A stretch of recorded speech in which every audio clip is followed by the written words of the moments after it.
So I literally just finished filming my, again, I'm not sure what I'm going to call these videos, but why my favorite film is my favorite film.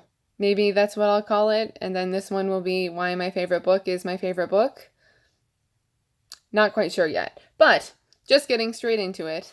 My experience just with my favorite book, why it's my favorite book, and all that. So, my favorite book is The Bell Jar by Sylvia Plath. And I read this in, oh gosh, like late 2013 / early 2014. I'm not exactly sure when, but it's one of those two options. And, oh my God, I don't even know where to start with this. So, there are multiple reasons as to why this is my favorite book. It's very much a personal thing, and it also took me 3 to 4 years to fully realize that it was my favorite book. I guess I should start in that way. I'll get them off my bookshelf here. But before The Bell Jar was my favorite book, I had these two Kate Morton novels tied as my favorite book. This is The House at Riverton, and this is The Forgotten Garden. I do prefer The Forgotten Garden over The House at Riverton, but they both just like took the top spot for a while. And these were favorites because I was just like blown away by them. I love the writing, they're historical fiction. There's like a mystery intertwined in each novel. They don't have anything to do with each other, hence they're novels. Yeah, I was just really engaged in the stories. I love the characters. Lots of reasons as to why these were favorites. But I don't really have a personal connection with them except for like my experience reading them. And with The Bell Jar, I read it at a time that I was sort of feeling like lost, I guess is the best way to put it, because I graduated in 2013 and I didn't immediately go to college or take college classes. I decided that I didn't want to go to a big university and be like beyond thousands of dollars in debt. And so friends and other people that I went to school with were going off to college, and I just like had a meltdown. I had a complete breakdown, like, what am I doing with my life? Like, literally it had been just a few months since I graduated high school, and I was like having an existential crisis. It was bad, but I like laugh at it now, so it's fine. I mean, I still every once in a while will have that sort of same existential crisis and like, what am I doing with my life? But I'm able to laugh at the first one that happened, which was around the same time that I read The Bell Jar. And this is about Esther Greenwood, who it's based on Sylvia Plath. It's considered semi-autobiographical, but I consider it just like her autobiography, basically, because of things that I'll get into. But Esther is very lost and just overwhelmed with life overall, and she goes into a depressive spiral and ends up trying to commit suicide. Hold up. Disclaimer, I personally have never been like clinically depressed or been suicidal or had suicidal thoughts or taken out suicidal actions. So that's like the one major difference between me and Esther. But reading The Bell Jar, I felt really connected to Esther, and she's the character in all of the literature that I've read that I relate to the most, that I've connected with the most. And that had a lot to do with why it became a favorite book. When after I read it, it became my second favorite book. But as time went by, I realized that I think about it every day. I literally think about this book every day. And in, I think June, yeah, it was like around my birthday, 2017, I realized like, if I think about this book every day, or just about every day, I feel like it means it's my favorite book. Like, that has to mean something. And I officially like changed it to my favorite book. I had the moment where I was like, okay, that's it. The Bell Jar is now my favorite book. And then I bumped down the two Kate Morton novels down to like number 2. So now they're my second favorite. They're tied for my second favorite book. And The Bell Jar is my favorite book. So being able to relate to Esther and not even be in the same situation as her, but just having those general feelings, those general similar feelings, meant a lot to me at the time. And I love when things align in your life like that, where something can mean so much just because of the timing. I'm sure I would still feel like really attached to it, and it would probably still be my favorite book had I read it a little later, but I still just think the timing was really perfect on it. I'm going to put this down now. um, except for another reason why it's my favorite book, and why I have such an attachment to it, I guess, is because I didn't know beforehand that it was considered semi-autobiographical, but in this edition I have, which is just the HarperCollins edition, there's like the little section in the back of the book. It's literally just like this long, which doesn't tell you anything, but it's maybe like 10 to 20 pages. It tells you like about the author, and that's where I learned that it was considered semi-autobiographical. And so I was like, how much of what happened to Esther Greenwood in the novel happened to Sylvia Plath in real life? It's out of focus. Happened to Sylvia Plath in real life. So I went on this rampage for like 2 weeks. 2 weeks just looking up as much as I could about Sylvia Plath without actually reading a biography about her. Like I read as much as I could without actually reading another book. And since then, I have read 3 biographies about her and part of her unabridged journals. Okay, so these actually, I'm not sure how I'm holding these, but these are all the books that I have pertaining to or relating to Sylvia Plath in some way. So, of course, I have The Bell Jar, her only novel, although she was working on another novel when she died. Her poetry collection called Ariel. That's the only one I have. Then I have Payne Party's work, Sylvia Plath in New York, Summer 1953, by Elizabeth Winter, which is so good. It specifically centers around the month that she had the Mademoiselle magazine internship, June, in New York, 1953. It like only has to do with that month, and also the author got to interview the other 19 interns, which is really cool. I also have Mad Girls Love Song, Sylvia Plath and Life Before Ted by Andrew Wilson.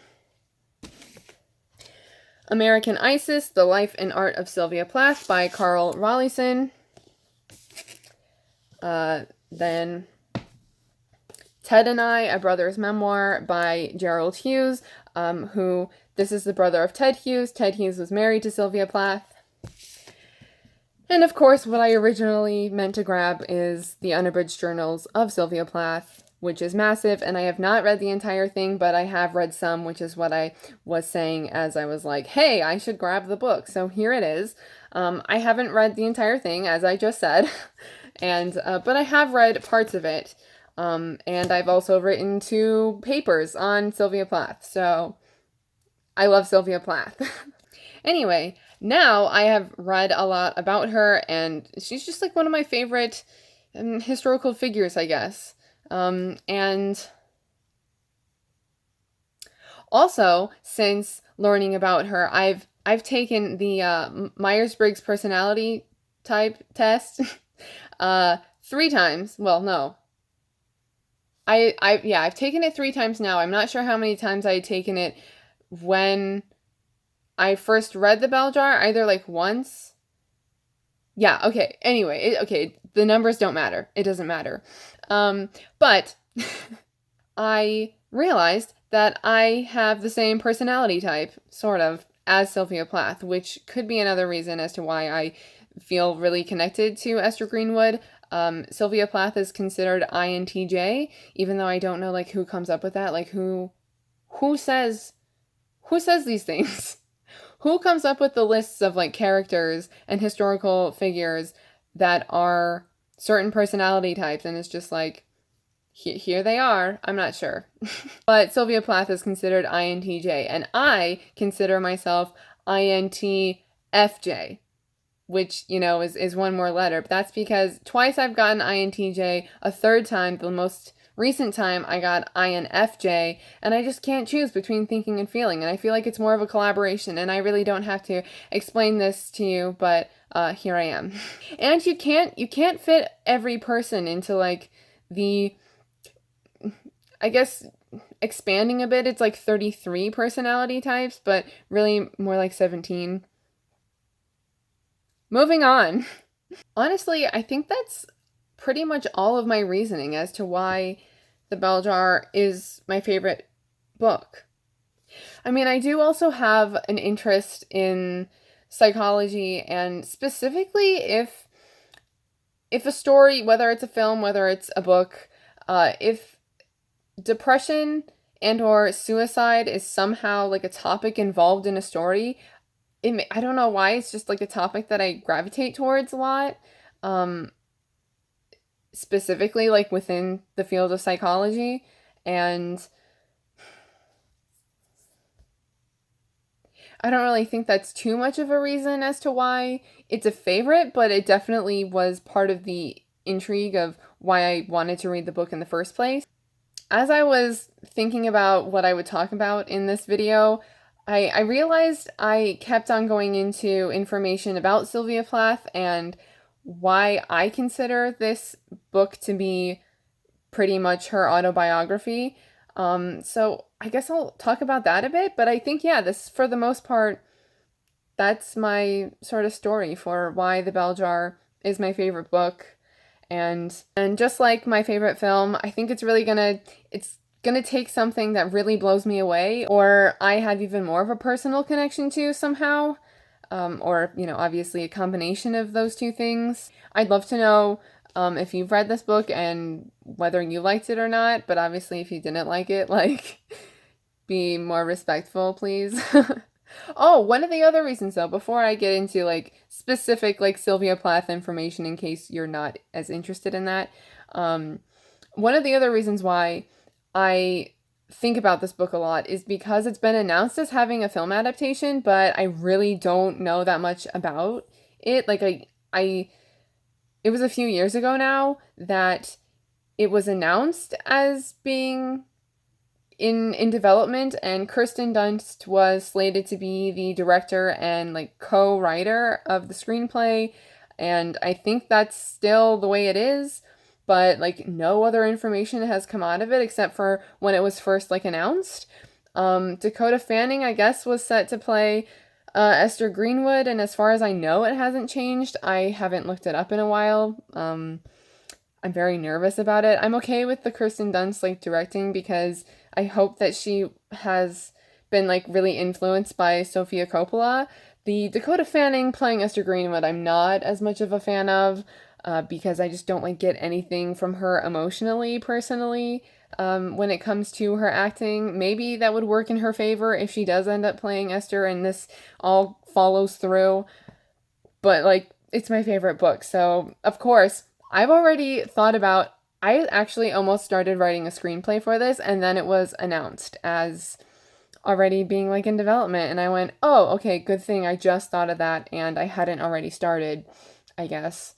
But of course, this is something that I've thought about, like the way that shots would be, the way that scenes would be shot, like the way the costumes would be, and like I would want it to have like a sort of like sepia tone almost, but only lightly, because it would still have to be very like colorful and sort of high end, because Esther slash Sylvia had an internship in New York City in the summer in the 50s at a fashion magazine. Did I mention that? The fashion magazine, it just, I don't know. I can picture things, and I like what's in my head. I'm going to get more into why I think of The Bell Jar as more of an autobiography as opposed to being semi-autobiographical. Again, this is my interpretation of information that I've learned about Sylvia Plath.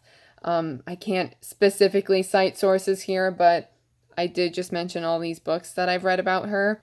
If you're not interested in this, I would still love to know like what your favorite book is and maybe how long that's been your favorite book. So now, officially, The Bell Jar has been my favorite book for only like a year and a half, 2 years in June. but it has been a favorite since I first read it in, again, either late 2013 or early 2014. So yeah, what's your favorite book? Why is it your favorite book? How long has it been your favorite book? Anything that you would like to comment, I would love to know. And thank you for watching if you don't want to learn more about Sylvia Plath. So, there, I think, are three main reasons as to why I consider it her autobiography. For one, probably the most, I won't rank them in terms of like what's important because they're all pretty important. One of the purposes of her writing The Bell Jar was to submit it for an award or a scholarship. I'm pretty sure it was for a scholarship, but I'll say award just in case I'm wrong about the scholarship thing. And it specifically had to be for a fiction book. So she had to change certain things. To me, the thing that's changed the most is just the proper names, the names of places and the names of people. That's the most significant change in my opinion. And so, yeah, that's the most significant change. And then also, of course, it had to be for a fiction novel. So, well, novel implies it's fictional. So, she had to sort of disguise it in a way. And of course, it was also published under the pseudonym of Victoria Lucas. And then the other major reason is because well, it kind of has two parts. One, Sylvia Plath was definitely bipolar, but she went undiagnosed her whole life. And I'm not sure what diagnosis of bipolar disorder was like at the time. So it could have to do with that, which is also something I'm very nervous about in terms of the film, because I would really want it to be just like a tribute to Sylvia Plath and also just really accurate and sort of a just showing what mental health treatment was like at the time, because she got like improper electroshock therapy treatment, which like made her not want to get it ever again. So I mention that because people who knew her in real life, when it came out that she was the author and it was based on real events from her life, they didn't interpret it as Sylvia Plath. They didn't really see her. They thought that she exaggerated things or thought that she was like misrepresenting herself. But when you get to know Sylvia Plath and you take into account that she most likely had bipolar disorder, also, when you read her journals, she talks about wearing a mask and trying to be the best person she could be depending on who she was around. So she sort of changed her personality depending on, I mean, of course, there's like the core Sylvia Plath who was always present, but depending on who she was with, she would change certain parts of herself, like exaggerate, like hide parts and then like show parts depending on, obviously not physically, I'm like touching my chest here as if I mean physically, but I mean like certain traits of herself. And so someone may have only known her in a certain way because that's how she wanted to portray herself to that person, as well as someone may have only known her during her manic phases, which I think people were very surprised when they realized that she was depressed and like went to a mental institution, a mental hospital to get better for trying to commit suicide. They thought like Sylvia, she would never do that, but maybe they only knew her during her manic episodes or phase. I don't like saying episodes, manic phases. And so the depressive phases, of course, she also tried to hide all the time. Yeah. And she was also, I mean, obviously she was so concerned with the way that people saw her and the way that she portrayed herself. So that probably had to do somewhat with the way that she wrote her character, or the character of Esther Greenwood, in The Bell Jar. Perhaps there were other details that she exaggerated to make herself look a little better, but I think it was a very cathartic experience for her to write it, and she wouldn't want to change too much. Or like only extraneous details. Yes, so I'm going to run out of time. Thank you for listening again. Thank you for watching. That's it. I have to go. And yeah, again, so thank you, and I will see you in my next video. Bye.